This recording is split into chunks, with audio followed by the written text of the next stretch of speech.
morning. This is Gina with Quiet Cottage Moments, and thank you very much for joining me here in my cottage kitchen. It is Wednesday, August 18th. I always have to think. And I'm so glad that you're here. I do have my coffee, and I have the pleasure of your company, and I am blessed to have both. Let's take a sip and we'll get started.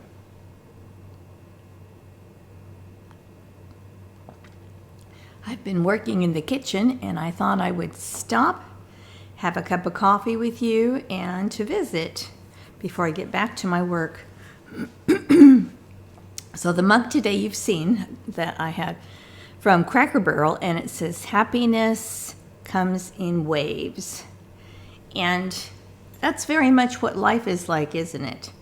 Life is very much like waves. Sometimes life is very calm and gentle, like the gentle waves. And then sometimes life is like tumultuous waves, hurricane waves, or even tsunami waves. And it isn't that peaceful time that we all wish we had 100% of the time. Things happen, and it's how we react to them is what makes all the difference, because we all have troubles, we all have trials, we all have different health issues that we deal with, different mental issues that we deal with, family issues that we deal with, you name it. We all have something going on, don't we? But I think the key is to navigating that, to navigating those waves, the stormy seas, is your attitude and your faith. Now, everyone's not a person of faith, and I understand that. I am, so that's kind of that's the way I see things. That's the lens that I see life through. But I understand not everyone has that same lens. So I'm going to try and, I'll try to speak in wider terms, I suppose. That takes 2 sips.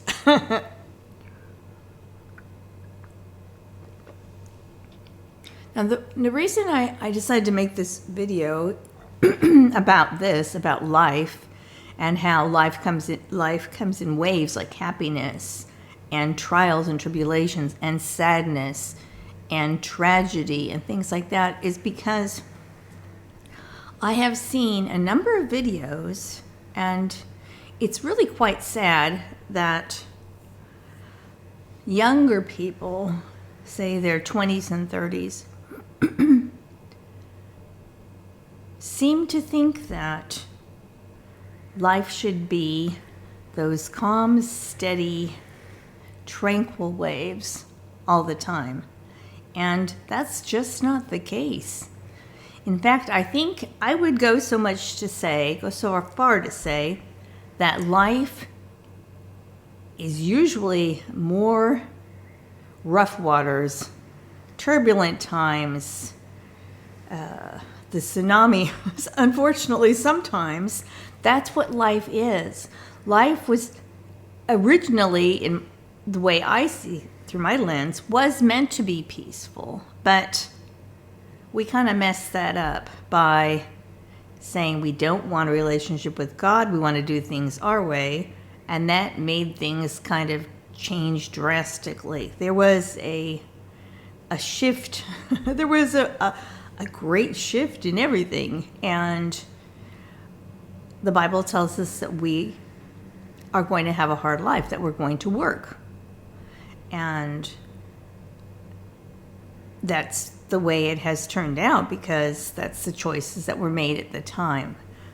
And it's my faith that tells me that regardless of how the waves are, how life is treating you, you can have peace with your relationship with God. You can find peace in those tumultuous times, in those tsunami times. And it's a difference between treading water and floating to sinking and drowning. Because sometimes when we have those really difficult days or years or decades, it feels like we're drowning, doesn't it? But my faith tells me, God tells me, that if we look to Him, He will help us through those times. Now, the videos that I've seen were people talking about how rough their life was because of XYZ. There was a young woman I saw today who was 23, and she was unhappy that she had to live at home because she didn't have the finances to live on her own, and she complained about that situation, and she had to go to work, and she was trying to go to school, and she owed, like, all her credit cards were maxed out, things like that. But she seemed to think that that wasn't fair. Even if her home life is not the best, which it's really hard to tell when people talk about things like that, you can rise above that. You have to do it yourself. It takes inner strength. It's easy to just do nothing and blame everybody else. That's what this young girl was doing. And how she was 23 and it was dealing with this and that, and there was just so much going on that she didn't think that it was right.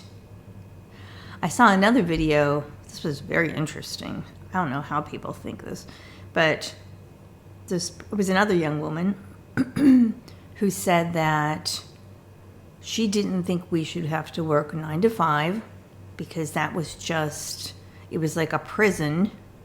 You can't do what you want. People shouldn't have to work, is what this person said.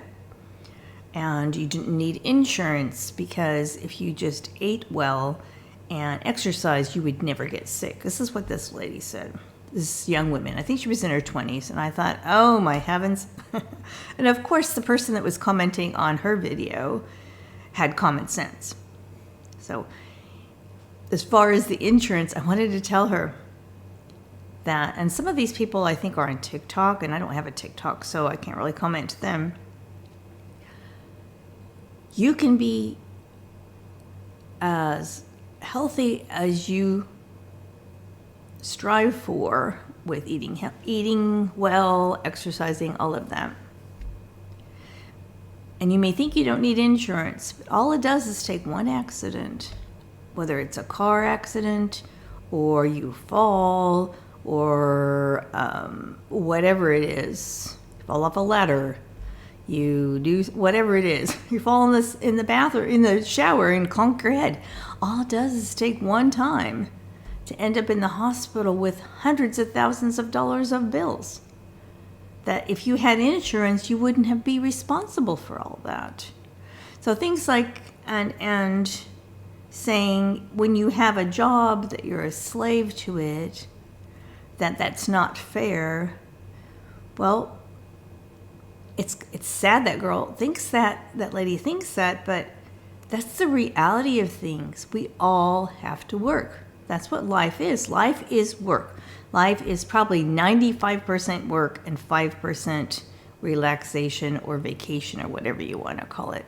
And I think that younger generations have it backwards. They think that they should, some of them, not all of them, should think they should work 5% of the time and just relax, chill, enjoy life, whatever, 95% of the time. But unfortunately, that doesn't work. It doesn't work that way. Someone has to earn money to pay the bills. You have to have, rent, you have to pay rent, you have to pay, your car insurance, you have to pay all of those things. And some people don't pay things like that. And then they have repercussions because they don't take care of those things. But as much as we would love to not work so much, that's really what our lives are, whether you have a paying job or not. Now, my husband and I married very young. I was 20, he was 21, and then we had 4 children in less than 8 years, actually more like 7.5 years. And we were broke. We were broke, but we were so happy. And we had no debt. I think that is one of the biggest mistakes that people make, is to go into debt, whether it's for college, whether it's for, well, when you buy a house, generally you can't pay cash all at once, but you could strive to pay it off sooner, which we've tried to do. We have done in the past, or we've paid for it in full after years and years getting the next house. But people, they're very short-sighted, I think, sometimes, and they look for instant gratification. Now, the thing about work and with college, you start out at a low-level entry position, and you work hard to climb the ladder in whatever occupation you have. You start off at the lowest. That's the way people do it. Of course, there's people that are very, very wealthy, or their family's been wealthy or whatever, and they don't necessarily start there, but that is the anomaly. They're the anomaly. I'll put a T in there. Anomaly.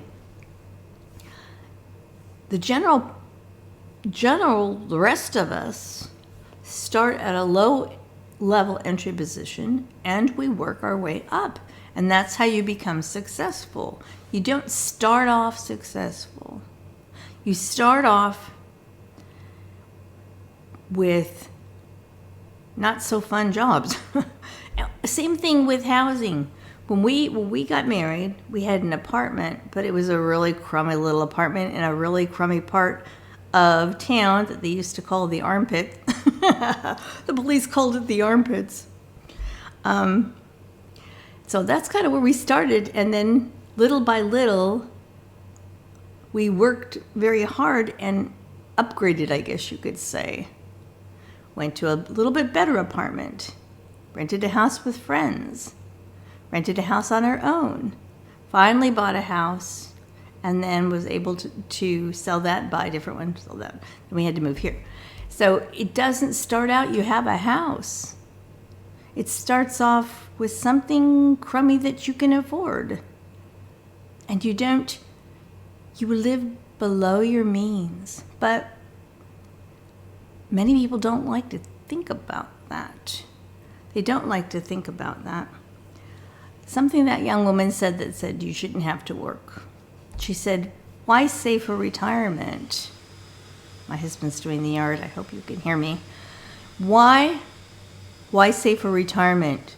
Because you may not live that long, and then you won't be able to enjoy the money. And I thought, that's very short-sighted. Number one, you may live that long. People are living longer, and it'd be better to have something for the future and deny yourself a little bit now to have that later. That just makes sense. He's blowing leaves. Sorry if you can't hear me. I'll try to lean forward more. And I lost my train of thought. Oh my gosh. Oh, aside from having that little bit in the future, you also are teaching yourself patience. You are teaching yourself to work hard and to enjoy what you have, the little things that you have now. You hope to work less when you're older and have that lifestyle when you're older, when you have more physical limitations, just life's more difficult, I think, when you're older, because there's a lot of things you're going through. Losing family, you're losing friends, you may lose a spouse, things like that. And it's better to teach yourself to save and to take pleasure in the simple things in life, and not to just blow all your money now on things that don't last.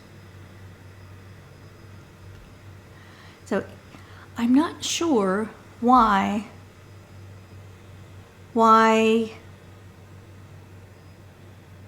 either the 20s and 30s, why these are struggling so much.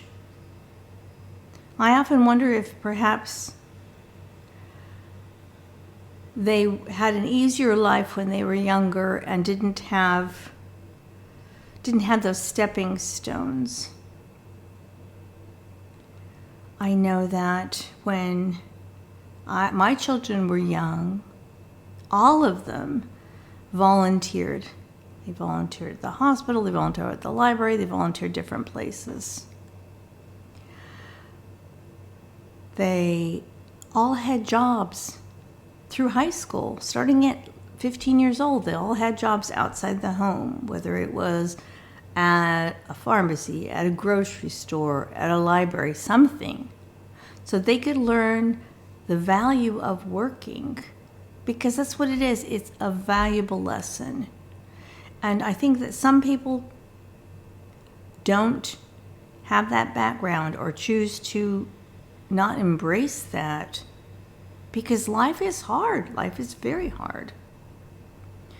Now, not everyone has the either desire or the opportunity to work outside the home. They choose other things. For instance, myself, I was a stay-at-home mother and wife, and I homeschooled, and that was what I feel God had called me to. And that itself is a job. You don't get paid, not monetarily. But I remember someone telling me, my older brother told me that you aren't working, you're sponging off your husband, you aren't worth anything. And I thought, that's a very sad attitude to have. Because if you're a stay-at-home mom, if you're a homemaker, that's a very, very important job. Raising children the best you can. Maybe you aren't June Cleaver on Leave It to Beaver. Maybe you're not the most perfect one, but you do the best that you can. And you love your children, and you do what you think is best. And that's a lot of work. That's a huge commitment. That's a huge sacrifice. And I think that often children who grow up and they don't have children of their own, they don't understand.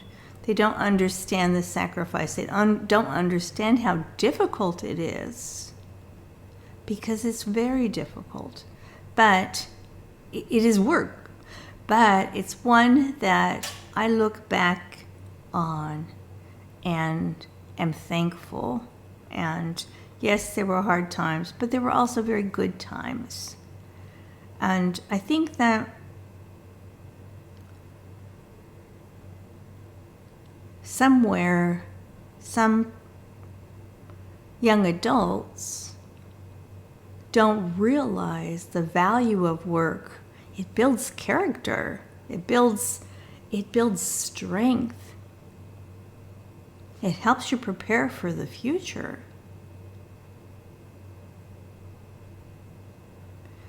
Who wouldn't like to have those calm waters, peaceful time, do whatever you want? Who wouldn't want that? But it's not possible. It's possible for a short amount of your time, but generally it's mostly work. And that's just the way life is. And I don't think that reality sits well with them. And that's very sad, because though life is difficult, you can still enjoy it. You can still have love. You can still have peace. You can still have joy. It's a matter of the heart. And I hope that people realize that that's what life is. Happiness does come in waves. But when that wave isn't the nice, calm one, it's the rough one. And you sink or swim, basically. But I hope everyone realizes that what you struggle with now, if you work hard, you can overcome that. And it will be struggles later, but it might be different struggles. It might be a little bit easier struggle. If you learn how to cope with what you're doing now and make wise choices and wise decisions, it will make your life easier in the long run. I have found that to be true. Thank you very much for watching, and I'd love to know about your experiences. If you think happiness comes in waves, or if happiness is always there. I don't think anybody's going to say that, because that is not what reality is, unfortunately. Thank you for watching, and God bless you this day. Bye-bye.